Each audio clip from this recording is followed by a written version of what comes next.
皆さんこんにちは。車の維持節約チャンネルです。今日のテーマはこちら。一つでも該当する車屋は即アウト。絶対に車を買ってはいけない車屋の特徴11選。このテーマについて解説していきたいと思います。今日の動画を最後まで見ていただくと、業界の裏側まで知っている私の立場で、多くの方が意外と知らない絶対に車を買ってはいけない車屋やディーラーの特徴を知ることができます。11個のうち1つでも当てはまるお店は危険です。あなたが大損します。最近とあるトヨタディーラーの問題が表沙汰になっています。いい機会です。このチャンネルでもはっきり言っておこうと思います。お得に車を買いたい方、車購入で損したくない方は必ず最後までご覧ください。このチャンネルでは元ディーラー営業マンだった私が業界の裏側から車の購入費、維持費節約に特化した様々な情報を配信しています。ぜひチャンネル登録をよろしくお願いします。それでは早速本題に入っていきたいと思います。一つでも該当する車屋は即アウト。絶対に車を買ってはいけない車屋の特徴11選。一つ目はスタッフの挨拶がないお店。最初はお店に訪問した瞬間からいいお店か悪いお店かの判断が一瞬でつきます。皆さんがディーラーや車屋さんの店内に入ってスタッフがこちらに気づいているのに挨拶がないお店は一瞬で車を買ってはいけないお店です。車屋さんでそんなお店あるの？と思いますよね。それがあるんです。意外と多く。中には中のスタッフが忙しくて店内に入ったお客さんに気づいていないなんてこともあるかもしれません。しかしそんなことはまずありません。気づいているけど気づいていないふりをしてるんです。もしくは整備士や整備士の格好をしたフロントスタッフが気づいているのに何も挨拶がないお店もダメです。元ディーラー営業マンの私がはっきり言います。車という高価な買い物をするお客様です。評価の高くていいお店はどんなに忙しくても必ずお客様には挨拶くらい最低限します。逆に私の業界経験上様々なお店を見てきましたが、お客さんの評価の低いお店やサービスレベルの低いお店は挨拶をする風習が本当にないです。同じ販売会社間でも全然異なります。もし皆さんが車屋さんやディーラーに行ってスタッフがいるのに挨拶がないお店だった場合は、すぐに回れ右をしてお店の外に出てください。なぜ即座に回れ右をするのか。もし万が一そのお店が有料店で本当に忙しくて挨拶が何かの拍子でできない場合もあります。しかしお客さんがすぐさま方向転換をして店の外に出たら、スタッフが異変に気づいて、店長でも誰でもお店にいるスタッフにお客様が来ているから早く行ってとインカムなどで指示をして、奥から営業マンやフロントスタッフが慌てて店外に出てきます。回れ右。これは最後の最後にいいお店かどうか判断する重要なポイントです。しかし、回り右をしても誰も出てくる様子もない、外に出てくる感じもない、そんなお店は間違いなく買ってはいけない車やもしくはディーラーだからです。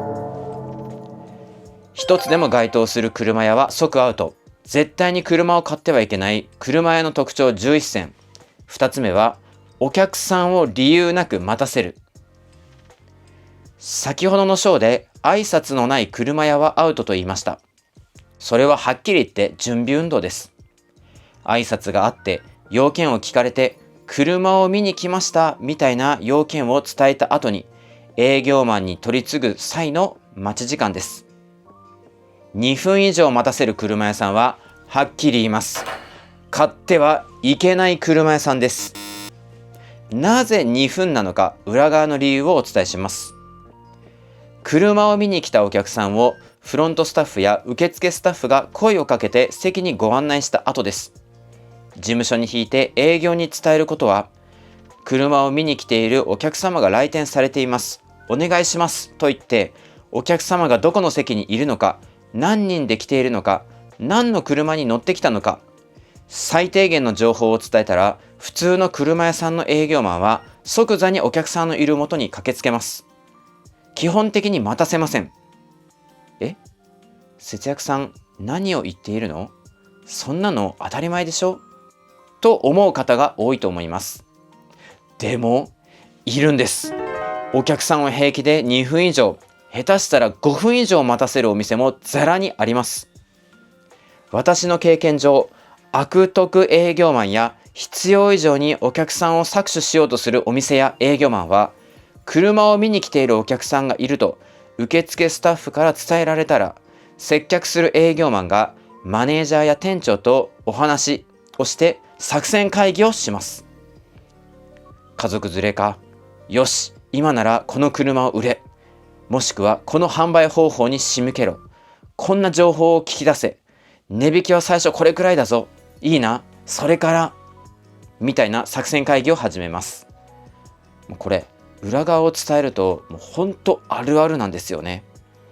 私もディーラー営業時代に、ディーラーのお店の中でも店舗評価の低いお店ほど事務所でそんなやり取りがあるんです。たまたま試乗車の交換で行った店舗で伺った際、そんな裏のやり取りを見ていると、もうお客さんが待ってるんだからさっさとショールームに行けばいいじゃん、何を裏でこそこそやってるんだろうといつも感じていました。これが私のいた店舗でそんなことをしていたら、別の営業マンが、お前さっさとお客さんのところに行け、待たせるな、お前が行かないなら俺が行くぞ、情報なんかお客さんと話しながら臨機応変に対応しろ、みたいな、待たせることが悪という空気感が常に漂います。しかし場合によっては、たまたま営業が電話中とかトイレに行っているとか、すぐに対応ができないときは、フロントスタッフや受付スタッフがお客さんに声をかけに行きます。今離席中ですぐに伺いますので少々お待ちください、みたいなフォローが必ず入ります。そんなフォローがなく2分以上待たされる場合は、事務所内でよからぬ作戦が立てられています。残クレ誘導作戦や値引きを抑えて利益をがっぱり取り込んでやろうとしたり、2分以上待たせられることがないか要チェックです。一つでも該当する車屋は即アウト。絶対に車を買ってはいけない車屋の特徴11選。3つ目は、お客さんのニーズや購入要望を聞かない。お客さんの要望やニーズを聞くなんて当たり前でしょ？さすがにそんなお店はないでしょう、なんて思っている方々。営業マンでお客様の要望やニーズを聞かない車屋も稀にあるんです。絶対に売り切りたい在庫車がある場合、キャンセル車両が出て何としても売らないといけない場合、何かしら追い込まれている状況下の車屋で起こりがちです。そんな車屋さんは少なからず存在します。そして自分たちに有利な条件をひたすら押し付けて購入を迫ることが往々にしてあります。皆さんの車購入時にいい車屋さんかどうかの判断基準は、最初にどんな車がいいかニーズを聞いて、そのニーズに沿った案を提案してくれるかどうか、これを判断しましょう。こんなハードルの低いことができない車屋があるの？と思いますよね。あるんです。驚きですよね。営業としてはお客さんのニーズを聞いて、お客様に合った車の提案をする。この当たり前のことが当たり前にできない営業マンが中にはいます。ぜひ皆さんご注意ください。一つでも該当する車屋は即アウト。絶対に車を買ってはいけない車屋の特徴11選。4つ目は、展示車や試乗車があるのに車を見せようとしない。これも悪徳ディーラーや車屋にありがちなところです。しかし、この章に関しては新車か中古かで意味合いが変わります。まずは新車の場合です。新車の場合、ピンポイントでお店に展示車や試乗車がない場合もあります。新車の場合は仕方がないことです。しかし、もし店舗内に試乗車があるにもかかわらずに試乗をさせない場合、そんな営業マンは危険です。あなたを鼻から冷やかしと思って本気の商談をしていないか、試乗をさせずに力技で無理やり契約まで持っていこうと画策している営業マンの可能性があります。基本的に試乗をさせたらお客様の購買意欲が高まり、その後の商談もいい感じにスムーズに進んでいくのが普通です。しかし、経験が豊富なベテラン営業マンになればなるほど、営業トークだけでできるだけ短時間で契約まで持っていこうとする人間も中にはいます。このような契約をしていると、お客さん側にどんなデメリットがあるのかというと、搾取されるとかの問題ではなく、純粋にその車に乗っていないので、納車後にこんなはずじゃなかったと悪い意味で想定外の車の状況に出くわしてしまう危険性があります。車は安い買い物ではないです。同じ車種を買い替えるならまだしも、特にメーカーが変わったり、車のボディタイプが変わる場合は、しっかり試乗までして後悔がないようにしてください。次に、中古車店の場合です。中古車店は基本的にお店に在庫車があります。展示車を見せない中古車店は問答無用で買ってはいけないお店です。なぜかというと、中古車の場合はその車の車両情報にはない現物の状況は自分の目で確かめないとわからない情報がたくさんあります。細かな傷やボディなどの外装状況、車内の傷や車内の細かな汚れ情報、車内の匂い。中古車購入で実物を見ずに購入なんて絶対にしてはいけません。特に大きな中古車販売会社になると、遠方の地域の在庫車を契約させようとする中古車店も多いです。そんな危険な買い方もお勧めできません。まずもって画面上や書面上で契約を迫る営業マンははっきり言います。近づいてはいけない営業マン確定です。一つでも該当する車屋は即アウト。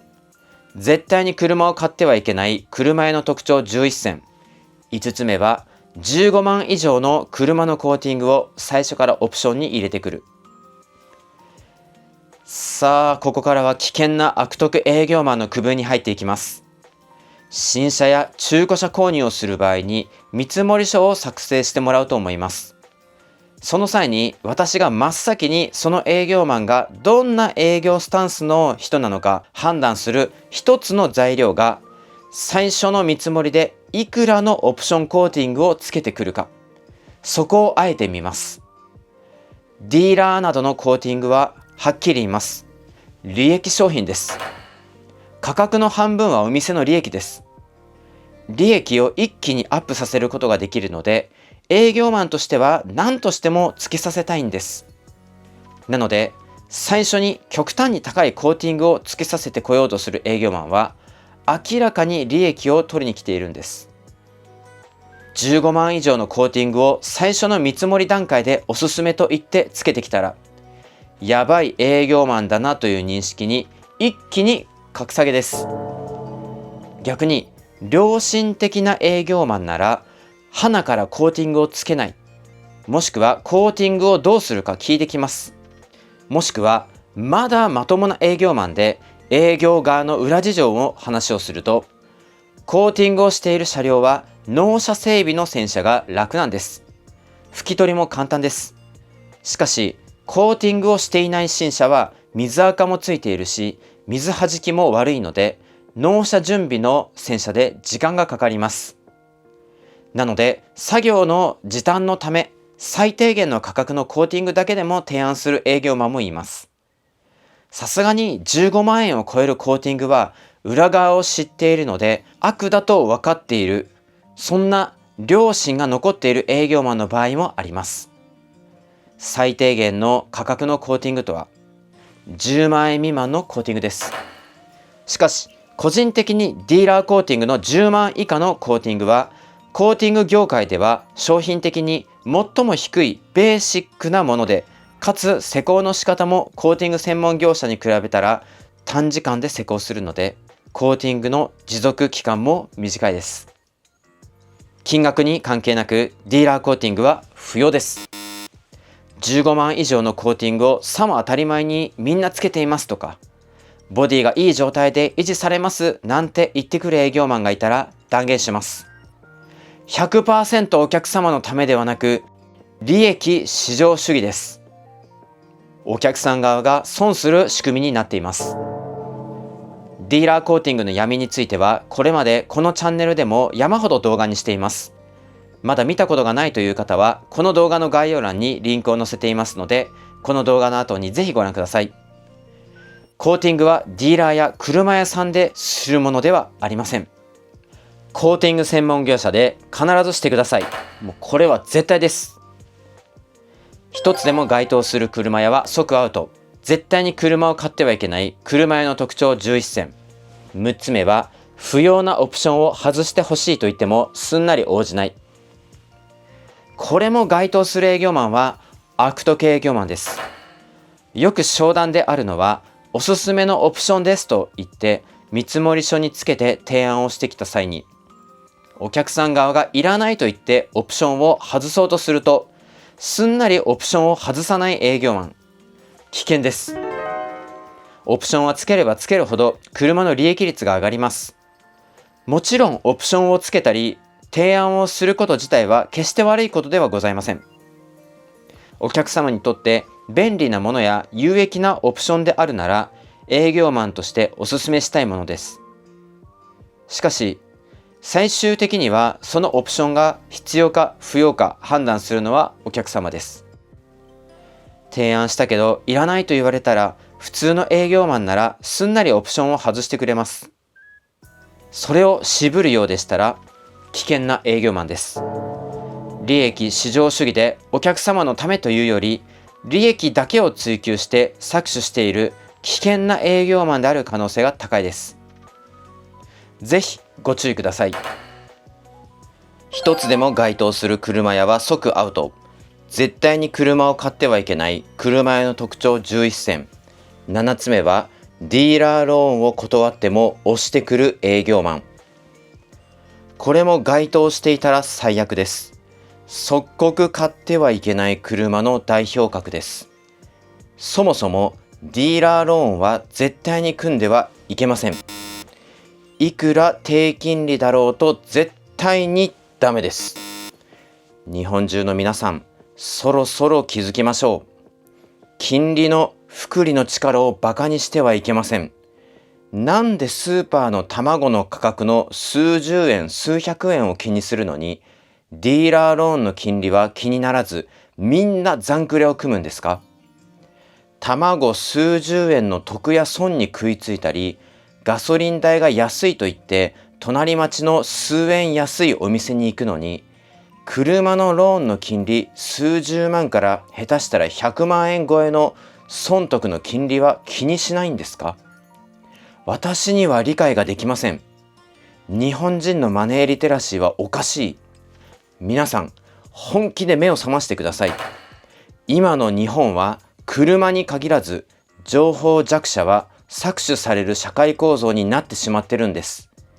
すごく感じが悪いように聞こえるかと思いますが、残念ながらこれは誰が何と言おうが分かる方はうなずくことだと思います。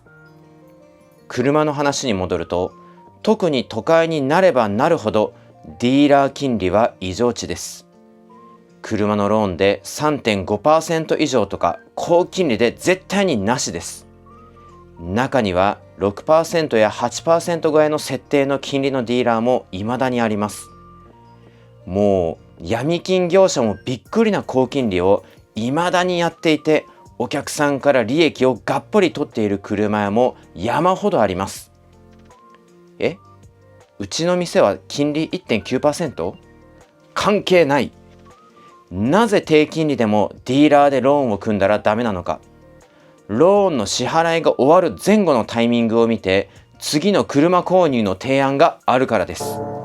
そもそもディーラーローンを組む客層は下取りを一気に高く見せたり、月々の価格帯など何かお得そうな要素を見せたら買い替えをすんなりしてくれる方が多いです。なので低金利といっても無限に買い替えさせられるループにはまってしまうんです。このチャンネルでは無限ローン沼地獄と表現しています。なのでローン金利に関係なくディーラーローンはダメなんです。このチャンネルのスタンスは現金一括購入が最もおすすめですが、どうしてもローンを組まないといけない方は低金利の銀行のカーローン一択です。銀行のカーローンだと変な残クレみたいな変な仕組みもなく、変な買い替え提案はないです。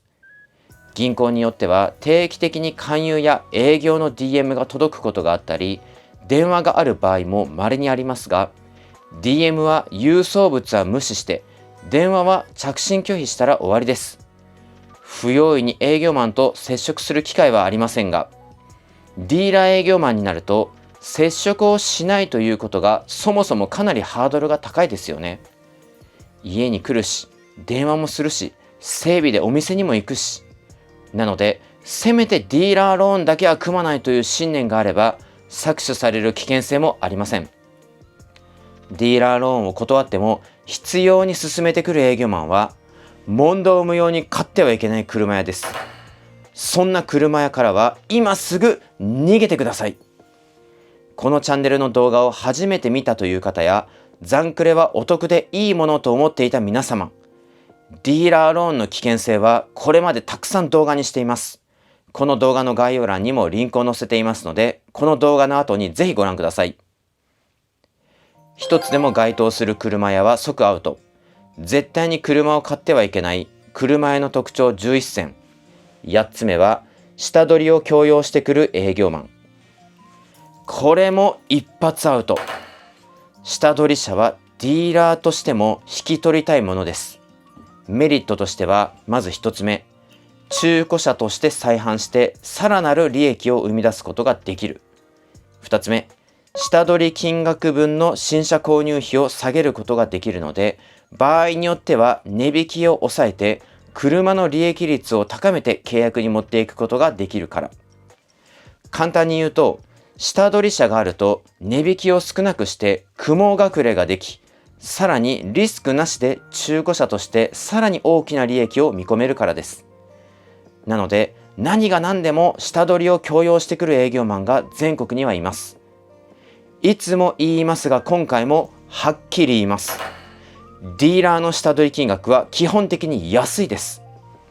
最大限高値で車を売却するなら、買取専門店をいくつか巡って比較検討して最大限高いところで売却することが一番です。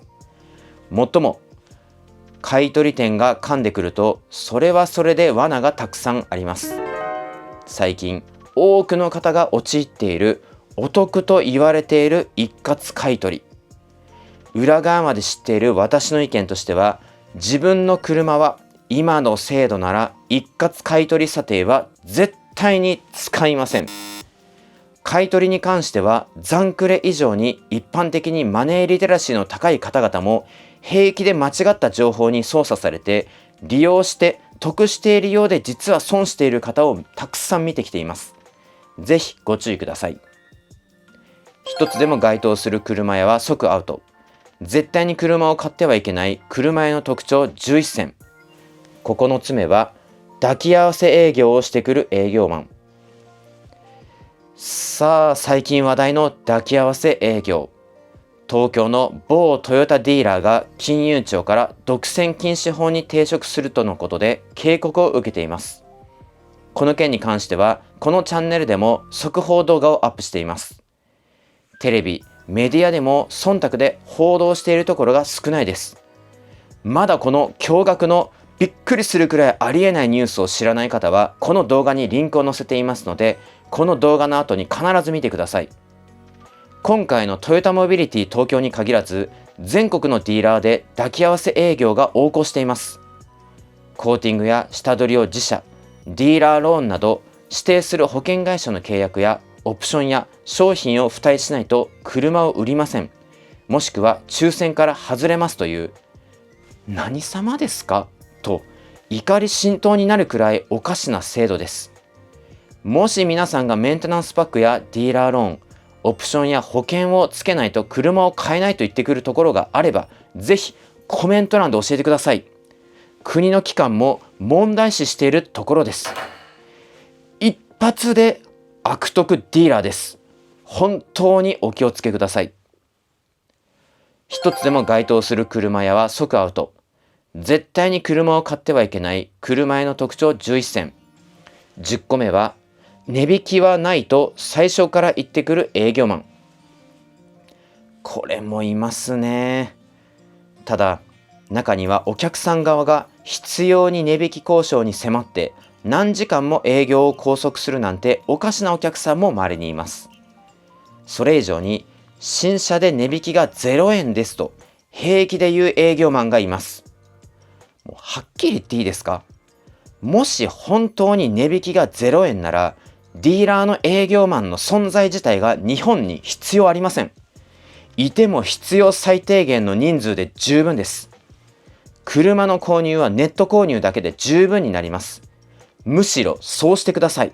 もうそうすればはっきりします。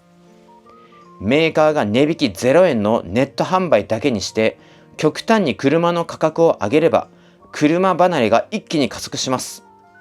そんな恐ろしいことはできませんよね。ただし、フルモデルチェンジ初期だったりすると、値引きはできないなどの事情はあります。それは仕方ないです。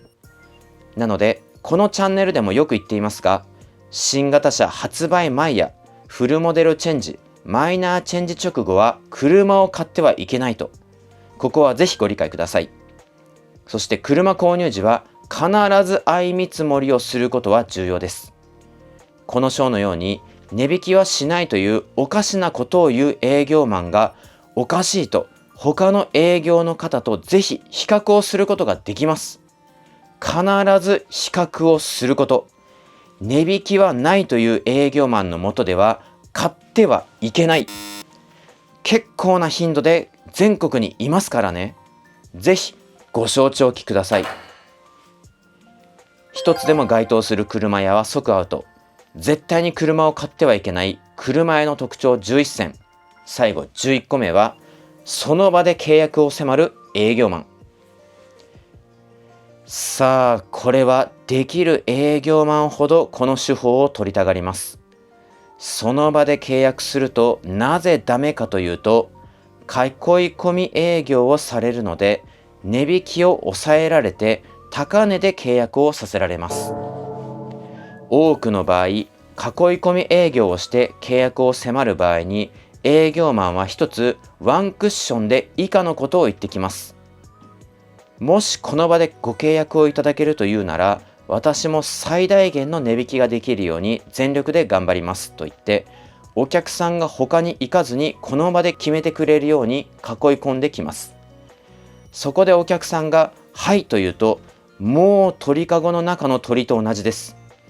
餌をどれくらいあげるか、値引きをいくらするか、値引き額の調整が営業サイドのいいねでコントロールできます。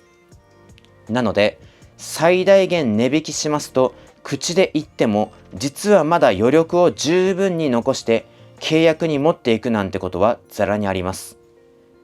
その場で契約を迫ってくる場合は、どんなに美味しい条件を提示されても絶対に契約してはいけません。必ず相見積もりを取った上で営業マンに緊張感を持たせないといけません。手を抜いた値引き提示をしたら他社に取られるかもしれない。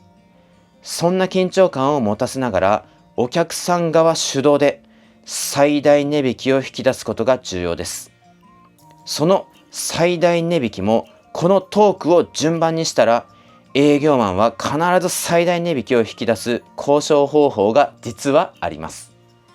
このチャンネルのメンバーシップ、車の個別購入サポートプランを活用すると、元ディーラー営業マンの私が営業マンの裏側の心理面まで知り尽くしているので、順を追って具体的交渉術をそれぞれの購入車種やメーカー、地域に合わせて個別に私が直接サポートしています。メンバーシップにかかるコストより何十万以上も得ができます。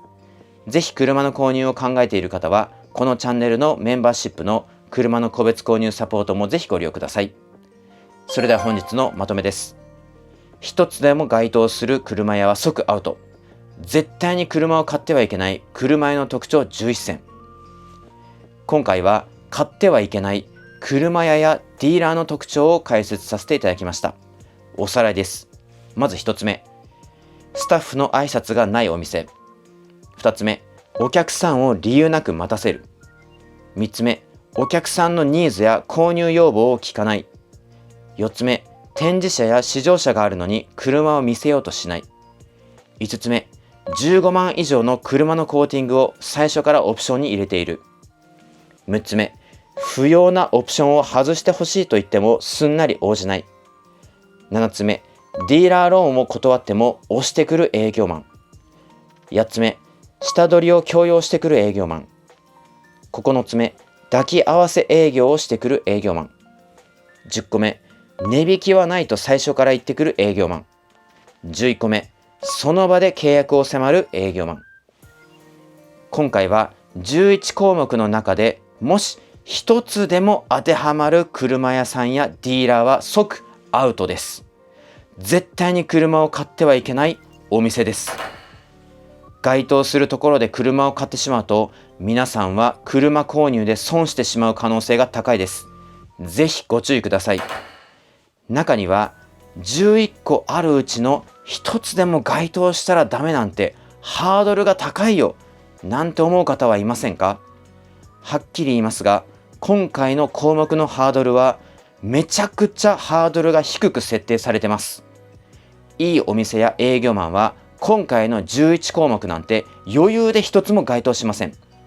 皆さんが日頃通っているディーラーや過去に訪問したディーラーで今回紹介したような項目に該当する部分があるという方はぜひコメント欄で教えてください。ぜひ今回の動画を参考にされてみてください。このチャンネルでは元ディーラー営業マンだった私が業界の裏側から車の購入費、維持費節約に特化した様々な情報を配信しています。ぜひチャンネル登録と高評価、いいねお願いします。動画の感想や質問、取り上げてほしい節約に関するテーマなどがありましたらお気軽にコメント欄までお寄せください。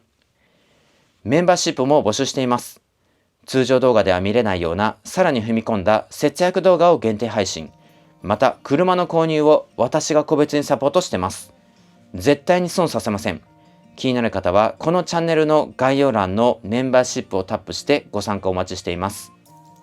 自動車保険を簡単に最大限節約したいという方は保険料を節約するためのツールや動画も紹介しています。この動画の概要欄のリンクからご覧ください。どうしてもカーローンを組まないといけない方、そんな方はあなたに合った最大限低金利の銀行を探すための画期的なサービスがあります。この動画の概要欄のリンクからぜひご利用ください。今日は以上で終わりたいと思います。最後までご視聴ありがとうございました。